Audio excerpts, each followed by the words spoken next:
Ang wakas ay malapit na. Nang higit pa sa ating naiisip. Sa mga panahong nakalipas, bago pa ang paglalang sa mundo, ang isang tunggalian ay nagsimula na. Isang tunggalian sa pagitan ng dalawang kapangyarihan. Isang tunggalian sa pagitan ng mabuti at masama. Isang tunggalian na magpapabago sa takbo ng panahon. Ito ang malaking tunggalian.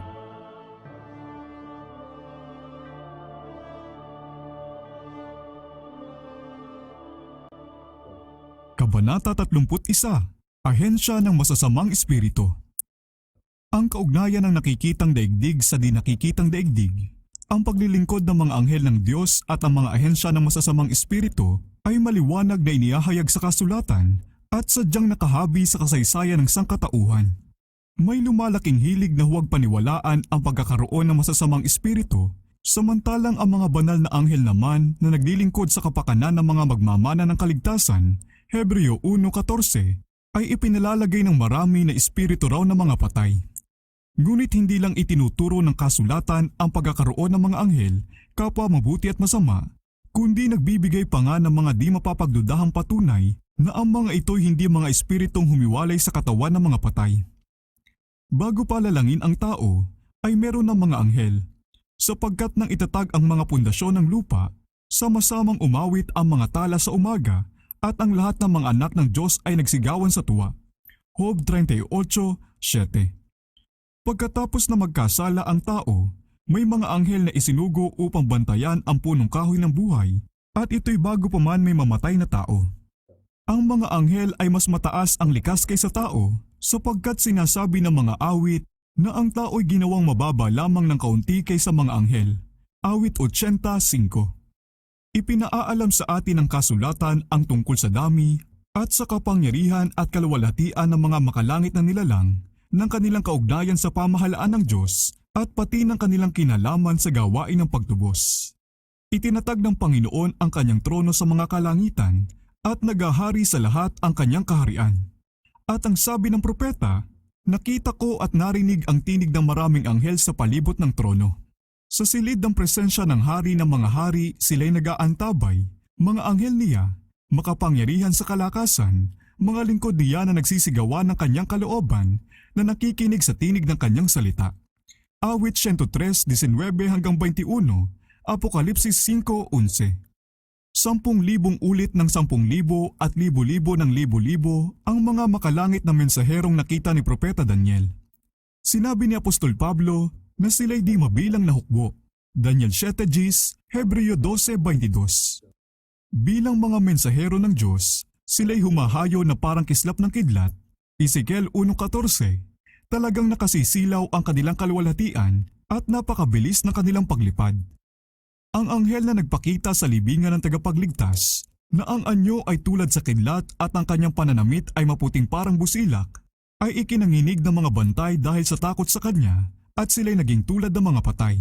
Mateo 28:3-4. Noong sira at lapastanganin ang Diyos na mapagmalaking Asaryanong si Sennacherib at nagbantang wawasakin ng Israel, nang gabing iyon ang anghel ng Panginoon ay lumabas at pumatay ng 185,000 sa kampo ng mga taga-Assyria. May mga namatay sa lahat ng malalakas na mandirigma, kaya't sila'y bumalik sa kanyang sariling lupain na nahihiya.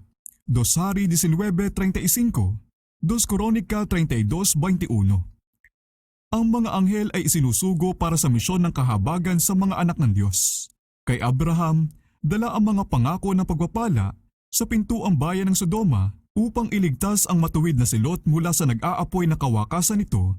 Kay Elias, nang siya'y halos mamamatay na sa pagod at gutom sa ilang. Kay Eliseo, na nasa mga karwahit kabayong apoy na nakapalibot sa maliit na bayan kung saan siya'y nakulong ng kanyang mga kaaway. Kay Daniel, habang hinihingi ang karunungan ng Diyos doon sa bulwagan ng paganong hari o nung siya'y ihagis para maging biktima ng mga leon. Kay Pedro, na hinatulan ng kamatayan sa Bartolina ni Herodes, sa mga bilanggo sa Pilipos.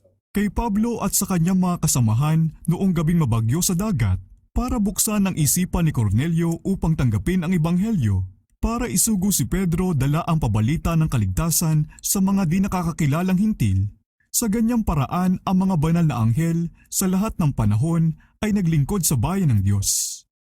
Isang bantay na anghel ang itinatalaga sa bawat tagasunod ni Kristo. Ang mga makalangit na bantay na ito ang nagsasanggalang sa mga matuwid mula sa kapangyarihan ng kasamaan. Ito ang napansin ni Satanas mismo nang sabihin niya, "Natatakot ba si Job sa Diyos ng walang kapalit? Hindi ba't binakuran mo siya at ang kanyang sambahayan at ang lahat ng nasa kanya sa bawat dako?" Job 1:9-10. Ang ahensya na ipinagsasanggalang ng Diyos sa kanyang bayan ay inihahayag sa mga salita ng mga awit. Ang anghel ng Panginoon ay nagbabantay sa palibot ng mga natatakot sa kanya at inililigtas sila. Awit 34:7. Ang sabi ng tagapagligtas na magsalita tungkol sa mga nananampalataya sa kanya, "Pag-ingatan ninyong huwag hamakin ang isa man sa maliliit na ito, sapagkat sinasabi ko sa inyo, ang kanilang mga anghel sa langit ay patuloy na nakikita ang mukha ng aking Ama na nasa langit." Mateo 18:10. Ang mga anghel na itinalagang maglingkod sa mga anak ng Diyos ay laging nakakalapit sa kanyang harapan.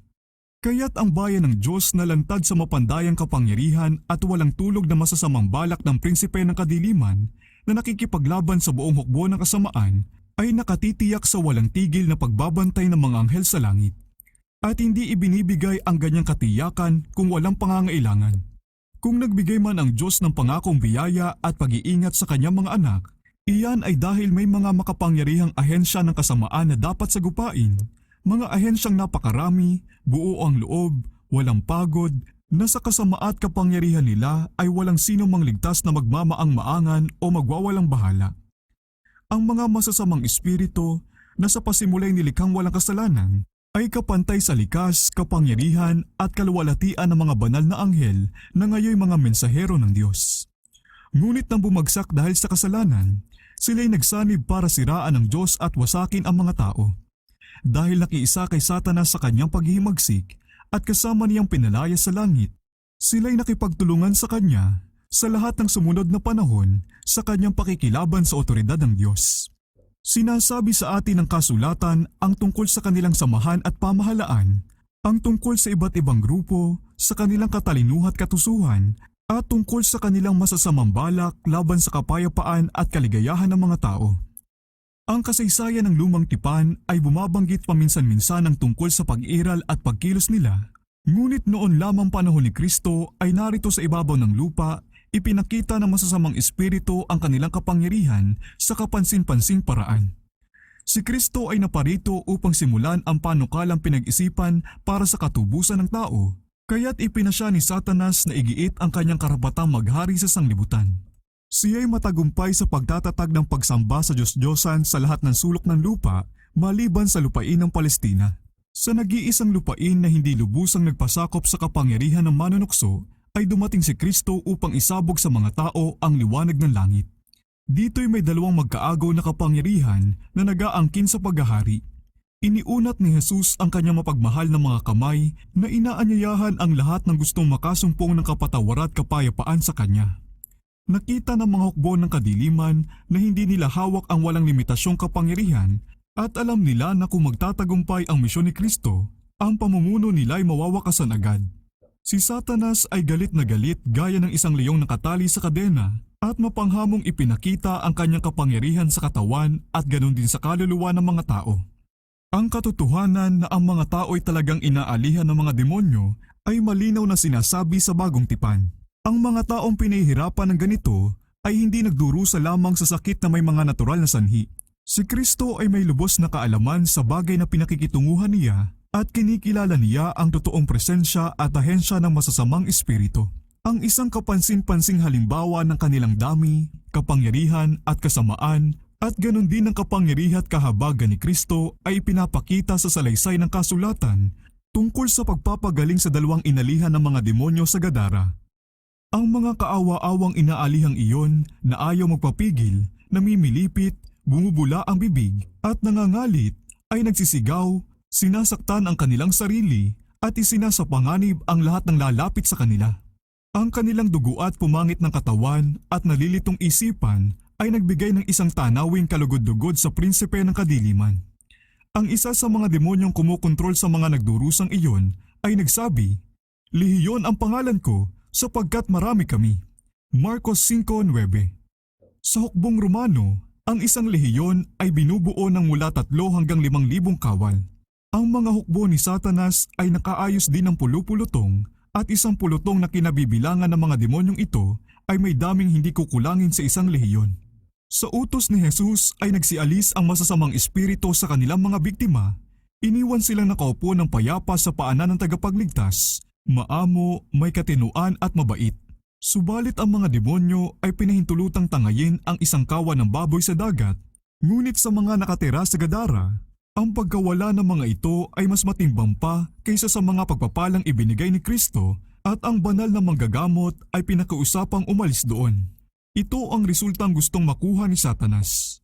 Pinukaw niya ang mga makasariling pangamba ng mga tao at hinadlangan silang makinig sa mga salita ni Jesus sa pamamagitan ng pagbunton sa kanya ng sisi sa kalugihan nila. Ang mga Kristiyano ay lagi nang inaakusahan ni Satanas na siyang dahilan ng kalugihan, kasamaang palad at paghihirap, sa halip na hayaang lumagpak ang sisi kung kanino ito dapat bumagsak, sa kanyang sarili at sa kanyang mga alagad. Subalit hindi nabigo ang mga layunin ni Kristo. Pinayagan niya ang masasamang espiritu na lipulin ang kawan ng baboy bilang saway sa mga Hudyong iyon na nag-aalaga ng maruruming hayop na ito para lamang kumita. Kung hindi ni Kristo pinigilan ang mga demonyo ay hindi lamang mga baboy kundi pati ang mga nag-aalaga at mga may-ari nito ang inihulog nila sa dagat.